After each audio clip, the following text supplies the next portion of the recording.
আসসালামু আলাইকুম এভরিওয়ান। আলোর বাঁধন গল্পের 3 নাম্বার পার্ট। তো যারা এখনো 2 এবং 1 নাম্বার পার্ট দেখেননি দেখে আসুন। তো আর বেশি কথা না বলে চলুন গল্প শুরু করে দেই।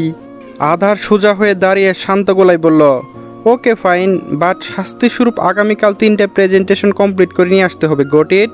স্যারের এহেন কথা শুনে আলোর চোখ দুটো বেরিয়ে আসার উপক্রম।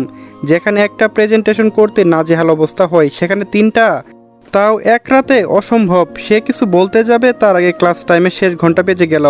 আধার নিজের জিনিসপত্র নিয়ে ক্লাসরুম থেকে বেরিয়ে যেতে যেতে সবাইকে উদ্দেশ্য করে গম্ভীর কণ্ঠেই বলল, those who fail to complete their presentation by tomorrow will be assigned all triple hard project as a penalty along with extra lab classes. আজ বেশি ক্লাস না থাকায় ভার্সিটি থেকে বেরিয়ে এলো সবাই। তখন বাজে দুপুর 2টা। টিফিনের সময় ক্যান্টিনে গিয়ে হালকা পাতলা নাস্তা করেছে সবাই মিলে। রাস্তার ধারে হাঁটতে হাঁটতে নির্ঝর আলোকে উদ্দেশ্য করে বলল, দোষ, বিয়ে তো করে নিলি, এখন ট্রিট দে আমাদের, নয়তো দুলাভাইকে দেখা। আলো চোখ মুখ কুচকে নির্ঝরের পিঠে শক্ত থাপ্পড় মেরে দাঁত কিরমির করে বলল, ওই শালা, তুই এত বড় খাদক কেন রে? 1 সপ্তাহ আগে না তোদের দাওয়াত দিছিলাম আমাদের বাসায়? তখন হাড়ি হাড়ি বিরিয়ানি পোলাও খেয়ে পেট ভরে নাই? নির্ঝর পিঠ ডলতে ডলতে মিনমিন করে বলল, পেট ভরল মন ভরে নাই। তামান্না মুচকি হেসে বলল, বিয়ে উপলক্ষে আমাদের ট্রিট দিলে মন্দ হয় না, আমরা সবাই না হয় দোয়া করে দেবনি যে দুলাভাই তাড়াতাড়ি তোর কাছে ফিরে আসে আর আদরে আদরে ভাসিয়ে দেয়। কথা শুনে সবাই হু হু করে হেসে উঠল। আলো তপ্ত শ্বাস ফেলে ব্যাগ থেকে নিজের ফোনটা বের করে বিকাশ চেক করে নিল। আছে 10,000-এর মতো টাকা। এগুলো তার ঈদ সালামি সহ জমিয়ে রাখা টাকা। কাছেও কিছু টাকা রয়েছে বাবা চাচার দেওয়া, সেগুলো কই দিনে টুকটুক করে খরচ করে চলছে। আলো ফোন রেখে সবাইকে উদ্দেশ্য করে বলল, ওকে চল, আজ তোদের সবাইকে আমার স্বামীর পক্ষ থেকে ট্রিট দিব, তাও সুলতান ডাইনচের কাচ্চি। মুহূর্তেই সবাই খুশি হয়ে গেল। 3টা রিক্সা দাঁড় করিয়ে 6 জন উঠে পড়ল। সবাই উঠতেই নিজ নিজ রিক্সা ছুটতে শুরু করলো। কথা মতো আলো সবাইকে ট্রিট দিল। সবাই হাসি ঠাট্টা গল্প গুজবের মধ্যে পেট ভরে খেয়ে দিয়ে কিছু ছবি তুলে বাহিরে এলো। নির্ঝর ও মারুফের তরফ থেকে আইসক্রিম চকলেট পেল সবাই। নিজেদের বাড়িতে ফেরার উদ্দেশ্যে সবাই বিদায় জানিয়ে রিক্সায় উঠে পড়ে। বাড়ি ফিরতে ফিরতে বিকেল হয়ে যায় আলোর। মেইন রোডে জ্যামে আটকে যাওয়ার জন্য লেট হয়ে গেল। ঢাকা শহরে জ্যাম মানেই ঝামেলা। খান বাড়ির সামনে এসে রিক্সা থেকে নেমে ভাড়া মিটিয়ে ভিতরে প্রবেশ করলো। দুপুরে কড়া রোদের জন্য ঘেমে একাকার হয়ে গেছে। লাস্ট কবে বৃষ্টি হয়েছিল সেটা ভুলতে বসেছে এক প্রকার। আলো খুব করে চায় বৃষ্টি হোক, তার ভীষণ পছন্দের বৃষ্টি। শেষবার ছোট বোনের সাথে বৃষ্টি বিলাস করেছিল বাগানে, কিন্তু এখন চাইলেও সেটা করতে পারবে না। কোথাও না কোথাও আলো এখন খুব খারাপ লাগে। না চাইতো পরিবার ছাড়া থাকতে খুব কষ্ট হয়। সে এখন একটু হলেও উপলব্ধি করতে পারছে বাপের বাড়ি ও শ্বশুর বাড়ির মধ্যে ঠিক কতটা তফাৎ। আলো দীর্ঘ নিঃশ্বাস ছেড়ে উড়না দিয়ে ঘামার্ত চেহারা মুছে কলিং বেল চাপলো। কয়েকবার বাজতেই শেফালি চাচি দরজা খুলে দিল। এতক্ষণ কোথায় ছিলে? ক্লান্ত শুইলে টেনে টুনে ভেতরে প্রবেশ করতেই তাহমিনা খান গম্ভীর কণ্ঠে জিজ্ঞেস করলো। তিনি ড্রয়িং রুমে বসে থেকে চা খাচ্ছিলেন এবং জ্যোতির সাথে কথা বলছিল। জ্যোতি ওনার বোনের বড় বোনের মেয়ে। আলো এক পলক তাকিয়ে ধীর কণ্ঠে বলল, বিয়ের কথা শুনে বন্ধু মহলের সবাই জিদ ধরেছিল ট্রিট নেওয়ার জন্য। ওদেরকে ট্রিট দিয়ে ফেরার পথে জ্যামে আটকে যায় মা, তাই দেরি হয়েছে। বিয়ে হতে না হতে স্বামীর টাকা ওড়ানো শুরু করে দিয়েছ, বাহ। আলো কথা শেষ করে মাঝখান থেকে জ্যোতি কথাটি বলে ওঠে। আলো কিছু বলতে যাবে তখনই তাহমিনা খান বলে উঠলেন, ফ্রিতে স্বামী টাকা পেয়েছো মানে এই না যে ও হয়তো খরচ করে বেড়াবে। আমার ছেলে দিনরাত কষ্ট করে টাকা ইনকাম করে, আর তুমি সেখানে আজাইরা খরচ করে বেড়াচ্ছ। এরপর থেকে টাকা খরচ করার আগে হিসাব করে চলবে, নয়তো একদিন পর সংসার রসাতলে যাবে তোমার অতিরিক্ত খরচের জন্য। শাশুড়ির কথা শুনে এক মুহূর্তের জন্য স্তব্ধ হয়ে যায় আলো। সে এখন পর্যন্ত ওই লোকটার 1 পয়সাও খরচ করেনি। বিয়েতে যা টাকা পেয়েছিল সবটা রেখে দিয়েছে। তার নিজের কাছে যতটুকু ছিল ততটুকু দিয়ে চলছে। এমনকি কাজ বিকাশ থেকে টাকা বের করে সবাইকে ট্রিট দিয়েছে। যেখানে মানুষটা তাকে বকাবকি ধমকাধমকি ছাড়া আর কিছুই দেয়নি, সেখানে সে নাকি অহেতুক স্বামীর টাকা খরচ করেছে। হাস্যকর ব্যাপার। তবে তার খুব খারাপ লাগছে। কখনো টাকা পয়সা নিয়ে এমন পরিস্থিতিতে পড়তে হয়নি, আর এখন দোষ না থাকা সত্ত্বেও কথা শুনতে হচ্ছে। আলো জুড়ে শ্বাস নিয়ে শান্ত গলায় বলল, আপনি ভুল বুঝছেন মা, আমি আপনার ছেলের টাকা খরচ করিনি। যা খরচ করেছি শৈশব আমার জমানো টাকা ছিল। আর হয়েছে, থাক, আর অজুহাত দিতে হবে না, এখন তুমি আসতে পারো। আলোকে সম্পূর্ণ কথা শেষ করতে না দিয়ে বিরক্তিকর কণ্ঠে তাহমিনা খান বলে উঠলেন। আলো আড়ালে দীর্ঘ নিঃশ্বাস ছেড়ে চুপচাপ চলে গেল নিজের রুমে। ভাবি, আপনাকে আম্মু ডাকছে। আলো লম্বা একটা গোসল নিয়ে টেবিলে বসে থেকে ল্যাপটপে স্যার নামক স্বামীর দেওয়া প্রেজেন্টেশন স্লাইড করছিল। তখন পিছন থেকে বাক্যটি শুনে ঘাড় ঘুরিয়ে দেখে তার ননদ তিথি দাঁড়িয়ে আছে। মেয়েটা চট্টগ্রাম ভার্সিটিতে পড়ে এবং ওখানেই হোস্টেলে থাকে। মাসে 2-1 বার করে বাড়িতে আসা যাওয়া করে। তার থেকে 1 বছরের ছোট হবে। বড় ভাইয়ের বিয়ের জন্য এসেছে, আগামীকাল চলে যাবে আবার। তার সাথে একটু পরিচয় হয়েছে। মেয়েটা দেখতে যেমন সুন্দর তেমনই নম্রভদ্র, ভীষণ শান্তশিষ্ট একটা মেয়ে। আলো মুচকি হেসে বলল, তুমি যাও, আমি আসছি। তিথি মাথা নাড়িয়ে চলে গেল। আলো ল্যাপটপ বন্ধ করে মাথায় ওড়না দিয়ে বাহিরে যায়। মা আমাকে ডেকেছেন। ঘড়ি কাটায় 5টা সুই সুই। ড্রয়িং রুমে সোফায় বসে থেকে সুবহান খান চা খাচ্ছেন এবং পত্রিকা পড়ছেন। সকালে পড়া হয়ে ওঠেনি, তাই এখন অবশ্য সময় পড়ছেন। তাহমিনা খান ও শেফালি রান্নাঘরে সবার জন্য রাস্তা তৈরি করছে। তখন আলো এসে শাশুড়িকে উদ্দেশ্য করে ধীর কণ্ঠেই বলল। তাহমিনা খান নাস্তা নাড়াচাড়া করতে করতে গম্ভীর কণ্ঠে বললেন, তুমি যে এই বাড়িতে বউ সেটা ভুলে গিয়েছো? না, কেন? তাহলে সারাক্ষণ ঘরের মধ্যে বসে থাকো কেন? সংসারে কোনো কাজকাম নেই নাকি বাপের বাড়ির মতো এখানে শুয়ে বসে দিন পার করবে? আলো থতমত মুখে বলল, কি কাজ করতে হবে বলুন মা, আমি এক্ষুনি করে দিচ্ছি। বিসিনে রাখা সমস্ত থালা বাসনগুলো পরিষ্কার করো। আর হ্যাঁ, ভুলেও কিছু ভাঙবে না যেন।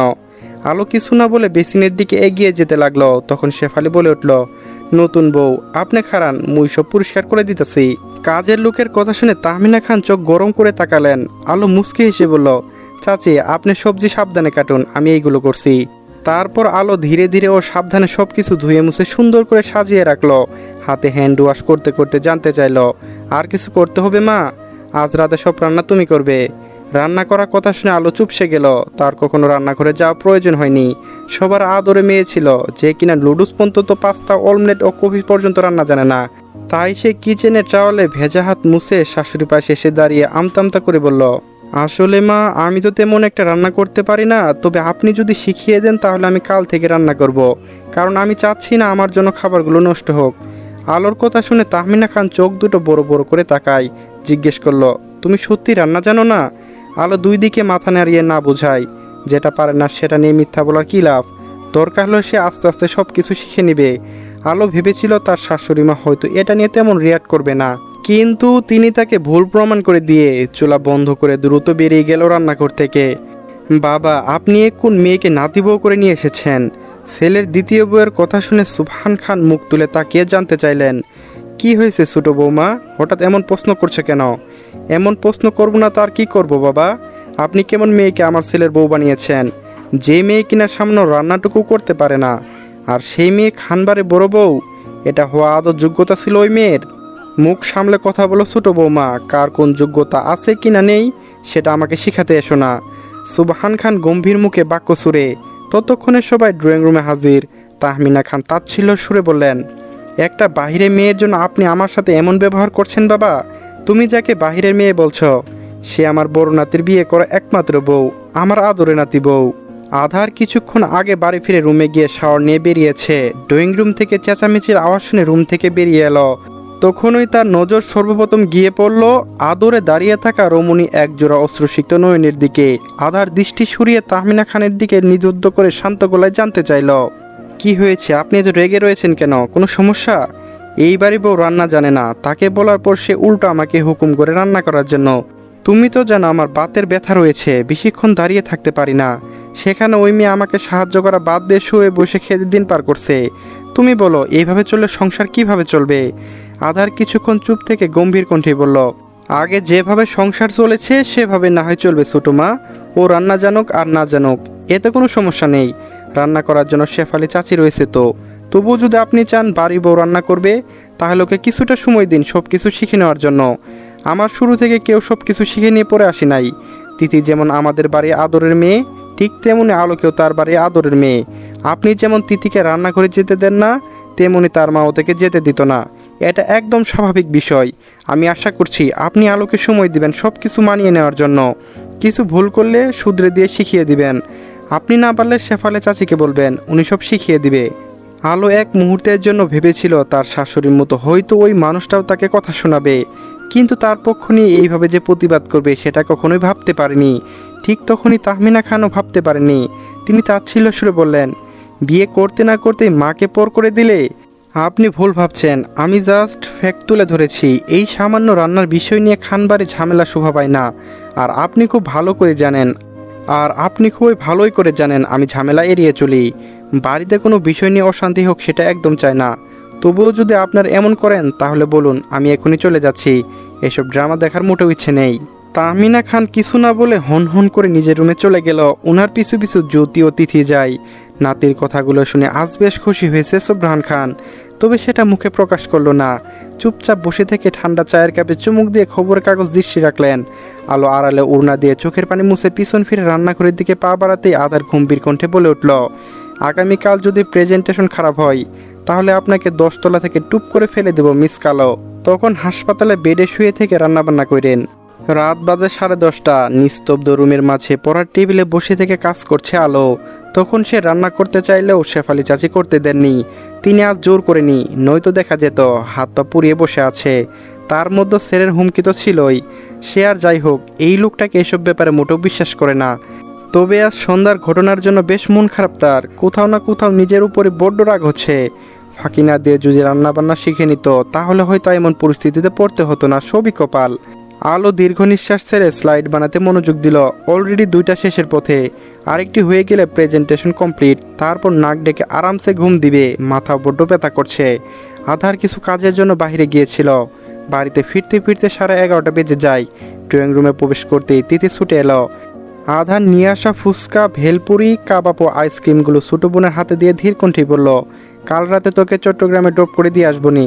তিথি অনেক খুশি হলো। আধার আর কিছু না বলে দোতলায় সিঁড়ি বেয়ে উঠতে জ্যোতি ডেকে উঠল, আধার ভাই, আমার ফুল কই? চলবে গাইস।